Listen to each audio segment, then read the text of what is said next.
മാതാപിതാക്കൾ എന്ന നിലയിൽ കുട്ടികളുടെ നല്ലത് കാണാനാണ് എല്ലാവരും ആഗ്രഹിക്കുന്നത്. പക്ഷേ ഇന്നത്തെ കാലഘട്ടത്തിൽ സോഷ്യൽ മീഡിയയുടെ ഇൻഫ്ലുവൻസ്, അതുപോലെ തന്നെ കൂടെ പഠിക്കുന്ന കുട്ടികളുടെ ആ ഒരു ഇൻഫ്ലുവൻസ് എല്ലാം കാരണം കുട്ടികളുടെ ക്യാരക്ടറിൽ വളരെ രീതിയിലുള്ള മാറ്റങ്ങൾ ഉണ്ടാകും.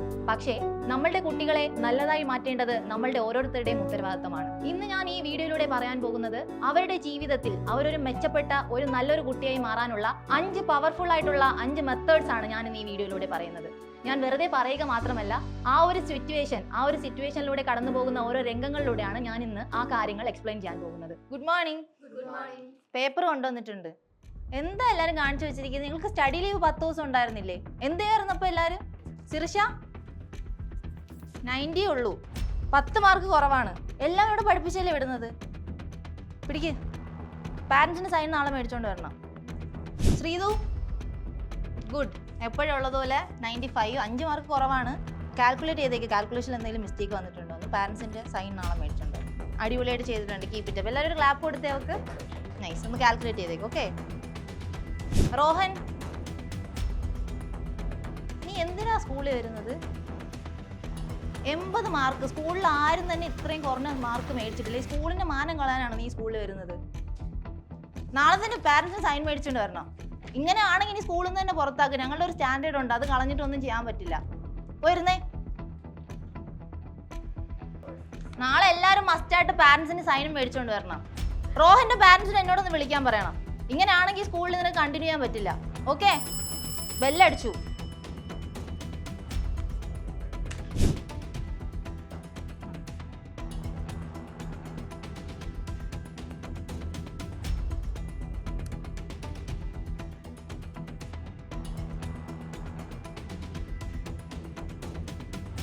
Good morning. റോഹൻ, റോഹൻ ഒന്ന് ഇവിടെ വന്നേ. എല്ലാവരും ഒരു കയ്യടി കൊടുത്തേ റോഹന്. നിങ്ങളെല്ലാവരും മാർക്കിൽ സ്കോർ ചെയ്തെങ്കിലും ജീവിതത്തിൽ സ്കോർ ചെയ്തത് റോഹനാണ്. നിങ്ങളെല്ലാവരും ജീവിതത്തിൽ റോഹനെ പോലെ ആവാൻ വേണ്ടി ശ്രമിക്കണം. കാരണം ഇന്നലെ ഒരു പേഴ്സ് നിറയെ ഏകദേശം 15,000 രൂപ അടങ്ങുന്ന ഒരു പേഴ്സ് അവന് കിട്ടി. അവൻ അത് സ്വന്തമാക്കാതെ സ്കൂളിൽ കൊണ്ട് തിരിച്ചു തന്നു. അത് നമ്മൾ അതിൻ്റെ ഓണർക്ക് തിരിച്ചും കൊടുത്തു. അപ്പോൾ ക്യാരക്ടർ ബിൽഡ് ചെയ്യുക എന്നതാണ് ഏറ്റവും ഇമ്പോർട്ടൻറ്റ്. അതിൽ സക്സസ് ആയത് റോഹനാണ്. ജീവിതത്തിൽ ഇങ്ങനെ തന്നെ ആകുക, പഠിത്തത്തിൽ ശ്രദ്ധിക്കുക, അപ്പോൾ ഒരു മിടുക്കനായിട്ട് വളരാം.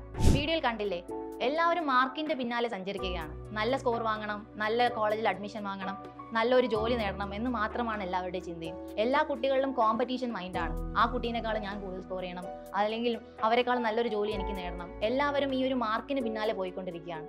പക്ഷേ മാർക്കിനേക്കാളും വളരെ പ്രധാനപ്പെട്ടതാണ് ക്യാരക്ടർ. നമ്മളുടെ ക്യാരക്ടറാണ് എപ്പോഴും നമ്മളുടെ കൂടെ ഉണ്ടാകുന്നത്. ചിലപ്പോൾ നിങ്ങൾ 100-ന് 100 മാർക്ക് മേടിച്ചാൽ നല്ലൊരു കോളേജിൽ അഡ്മിഷൻ കിട്ടിയേക്കാം, അല്ലെങ്കിൽ പെട്ടെന്ന് നിങ്ങൾക്ക് ഒരു ജോലി കിട്ടിയേക്കാം. പക്ഷേ നിങ്ങളുടെ ക്യാരക്ടർ നല്ലതാണെങ്കിൽ നിങ്ങൾ ലൈഫ് ലോങ് ഹാപ്പി ആയിരിക്കും. നിങ്ങൾക്ക് നല്ലത് മാത്രമേ ഉണ്ടാകുകയുള്ളൂ. അപ്പോൾ നിങ്ങളുടെ കുട്ടിയെ പഠിപ്പിക്കേണ്ട ഒരു പ്രധാനപ്പെട്ട ഒരു ലെസൺ ആണ്, ആദ്യം നന്നാകേണ്ടത് സ്വഭാവമാണ്, മാർക്കല്ല.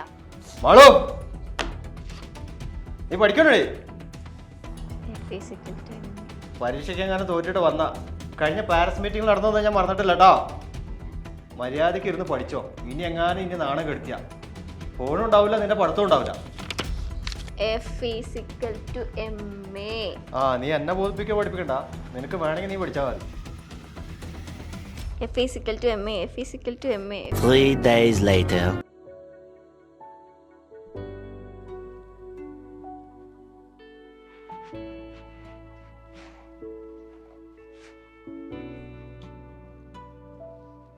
ഇതെന്താ ചെയ്യുന്നേ?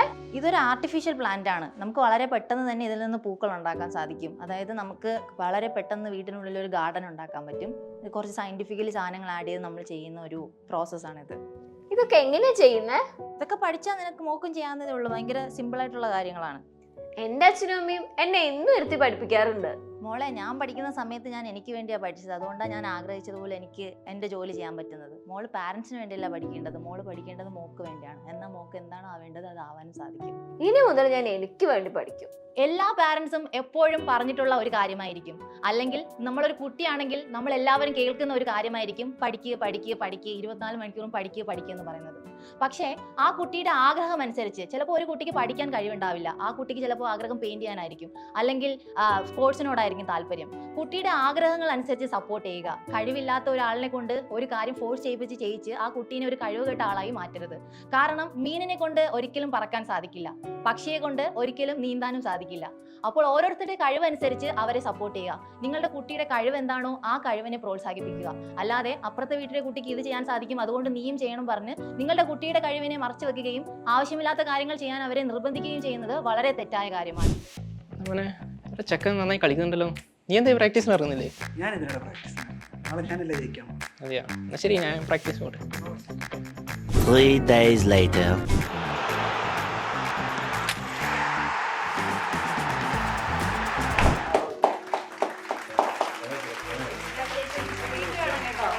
ബ്രോ,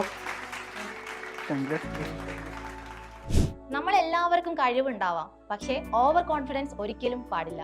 നിങ്ങൾ പഠിക്കാൻ ബ്രില്യൻ്റ് ആയിരിക്കാം, പക്ഷേ എല്ലാ എക്സാമിനും നിങ്ങൾ തന്നെ ടോപ്പ് ആവണമെന്ന് കാര്യമില്ല. നിങ്ങൾ ഒരു കാര്യം ചെയ്യുന്നുണ്ടെങ്കിൽ അതിൽ മുഴുവൻ ആത്മാർത്ഥത കാണിക്കുക. നിങ്ങളിപ്പോൾ കളിക്കാൻ മിടുക്കനാണെങ്കിൽ നിങ്ങൾ എല്ലാ കളിയും ജയിച്ചു എന്ന് പറഞ്ഞ് ഇനി വരാൻ പോകുന്ന കളിയും ജയിക്കണമെന്ന് ഒരു നിർബന്ധവുമില്ല. നിങ്ങളുടെ പേഷ്യൻസ് ആൻഡ് പ്രാക്ടീസ് ആണ് സക്സസ്ഫുൾ ആക്കുന്നത്. നിങ്ങൾ ചെയ്യുന്ന കാര്യങ്ങളിൽ സ്ഥിരതയോടെ ആത്മാർത്ഥതയോടെ ഒരു കാര്യം ചെയ്യുകയാണെങ്കിൽ നിങ്ങൾ ഉറപ്പായിട്ടും വിജയിക്കും. ഒരു എക്സാമ്പിൾ പറയുകയാണെങ്കിൽ പൗലോ കൊയ്ലോയുടെ ആൽക്കമിസ്റ്റ് വായിച്ചിട്ടുള്ളവരായിരിക്കും. നിങ്ങൾ ഒരു കാര്യം ആത്മാർത്ഥമായി ആഗ്രഹിക്കുന്നുണ്ടെങ്കിൽ ഭൂമി തന്നെ, ഈ ഒരു പ്രപഞ്ചം തന്നെ നിങ്ങൾ അതിലോട്ട് എത്തിക്കും. നിങ്ങൾ ഒരു കാര്യം ആത്മാർത്ഥമായി ആഗ്രഹിക്കുന്നുണ്ടെങ്കിൽ അതിനുവേണ്ടി പരിശ്രമിക്കുക. പരിശ്രമിക്കാതെ ഒരിക്കലും നിങ്ങൾ അവിടെ എത്തുകയില്ല. നിങ്ങൾ കുറേ പരീക്ഷകളിൽ വിജയിച്ചിട്ടുണ്ടാകാം, പക്ഷേ ഇനി വരാൻ പോകുന്ന പരീക്ഷയ്ക്ക് വിജയിക്കണമെങ്കിൽ നിങ്ങൾ അതിനുവേണ്ടി പ്രയത്നിക്കണം. ഒരു കാര്യത്തിന് വേണ്ടി ആത്മാർത്ഥമായിട്ട് പ്രയത്നിക്കുന്നവർക്ക്, കഷ്ടപ്പെടുന്നവർക്ക് മാത്രമേ വിജയത്തിലെത്താൻ സാധിക്കുകയുള്ളൂ. അതാണ് നമ്മൾ മുകളിൽ കണ്ട ആ ഒരു എക്സാമ്പിളിലൂടെ നമുക്ക് കാണാൻ സാധിക്കുന്നത്. ഹലോ എടാ, ഞാൻ എൻ്റെ ബെൻസിയുടെ സർവീസിന് കൊടുത്തിട്ടാണ്. നീ എൻ്റെ ആ ഓഡിയോ ഒന്ന് ഇങ്ങോട്ടേക്ക് പറഞ്ഞേക്കുക. ഭയങ്കര ചൂട് വിടാം, നിൽക്കാനേ പറ്റുന്നില്ല. വൈകിട്ടത്തെ പാർട്ടി നമുക്ക് സെറ്റാക്കാം, അത് കുഴപ്പമില്ല. Okay okay. 1 eternity later. നന്നായി നോക്കിക്കോളണേ ചേട്ടാ. ഡിജിൽ, നീ എന്താ ഇവിടെ നിൽക്കുന്നത്? നിന്റെ കാർ എന്തിയെ? കാറെല്ലാം പോയി, അച്ഛൻ്റെ ബിസിനസ് എല്ലാം തകർന്നു, കാറെല്ലാം വിൽക്കേണ്ടി വന്നു. ഇപ്പോൾ ഒന്നുമില്ല. കാശുള്ള സമയത്ത് മര്യാദയ്ക്ക് ഉപയോഗിച്ചിട്ടുണ്ടെങ്കിൽ എനിക്ക് ഗതി വരില്ലായിരുന്നു. നീ വിഷമിക്കല്ലേ, കാറല്ലേ, നമുക്ക് ഇനിയും മേടിക്കാം. നമുക്കൊരു ചായ പിടിക്കാൻ പോവാം. അത് ഇപ്പൊ എല്ലാവർക്കും ഇതുപോലെ ഓരോ നല്ല സമയം. നമ്മളുടെ എല്ലാവരുടെ കയ്യിലും ഒരു സമയം കാശുണ്ടാവും. കാശ് ചക്രമാണ്, നമുക്കറിയാം. അത് കറങ്ങി കറങ്ങി എല്ലാവരുടെ കയ്യിലും ഉണ്ടാവും. നിങ്ങളുടെ കയ്യിൽ കാശ് കിട്ടുമ്പോൾ അത് ശരിയായി ഉപയോഗിക്കുക എന്നതാണ് വളരെ ഇമ്പോർട്ടൻ്റ് ആയിട്ടുള്ള കാര്യം. കാശ് കിട്ടുമ്പോൾ അത് ചിലവാക്കാൻ എല്ലാവർക്കും സാധിക്കും. പക്ഷേ ആ കാശ് ശരിയായി വിനിയോഗിച്ചാൽ മാത്രമേ നിങ്ങൾക്ക് ജീവിതത്തിൽ വിജയം നേടാൻ സാധിക്കൂ. അല്ലെങ്കിൽ മുകളിൽ കണ്ടതുപോലെ നിങ്ങൾ ഉള്ള സമയത്ത് അത് അനാവശ്യമായി ചെലവഴിക്കുകയും അവസാനം ഒന്നുമില്ലാതെ തെരുവിലിറങ്ങേണ്ട ഒരു അവസ്ഥയും നിങ്ങൾക്കുണ്ടാകും. ഇത്ര വിടുന്നല്ലേ ചെടി വളർന്ന്? അതെ. എന്താ ഇതിന്റെ ഭാവി പരിപാടികളൊക്കെ? അച്ഛാ, ഇപ്പോൾ പഠിത്തം കഴിഞ്ഞാലേ ഉള്ളൂ. ഒരു ബിസിനസ് ചെയ്യണം എന്ന് ആഗ്രഹമുണ്ട്. ഓക്കെ, ഞാൻ നിന്റെ മുന്നിൽ 2 ഓഫർ തരാം. ഒന്ന്, 1 ലക്ഷം ഞാൻ ഇപ്പോൾ കൈയോടെ തരും. അതല്ലെങ്കിൽ 1 രൂപ ഓരോ ദിവസം അതിൻ്റെ ഡബിൾ ആവുന്ന രീതിയിൽ ഞാൻ നിനക്ക് തരാം. 30 ദിവസത്തേക്ക് നിനക്ക് ഏത് വേണമെന്ന് നിനക്ക് തീരുമാനിക്കാം. എനിക്ക് 1 ലക്ഷം മതി. ഓക്കെ ആണെങ്കിൽ ശരി. A few moments later. മണ്ടത്തരം കാണിച്ചു. അച്ഛൻ തന്ന 2ാമത്തെ ഓപ്ഷൻ എടുത്താൽ മതിയായിരുന്നു. അതെടുത്തിട്ട് ഇപ്പോൾ 30 ദിവസം കൊണ്ട് 5 കോടി ആയേനെ.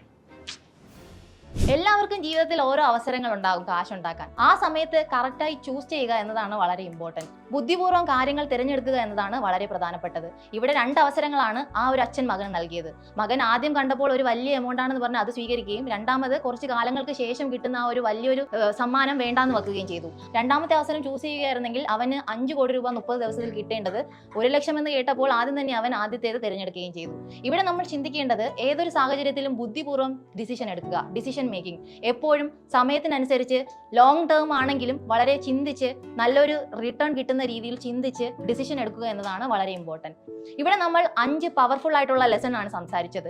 ജീവിതത്തിൽ നിങ്ങൾ ഇത് ഉപയോഗിക്കുകയാണെങ്കിൽ ഉറപ്പായിട്ടും സക്സസ് ആവും. നമ്മളുടെ കുട്ടികൾക്ക്, വളർന്നു വരുന്ന കുട്ടികൾക്ക് ജീവിതത്തിൽ പണം മാത്രമല്ല, പഠിത്തം മാത്രമല്ല, പരീക്ഷയ്ക്ക് ലഭിക്കുന്ന മാർക്ക് മാത്രമല്ല വലുത്, അതിലും വലുതായി ഒത്തിരി കാര്യങ്ങൾ ജീവിതത്തിൽ ഉണ്ട് എന്ന് പറഞ്ഞ് മനസ്സിലാക്കി വളർത്തുക എന്നതാണ് വളരെ പ്രധാനപ്പെട്ടത്.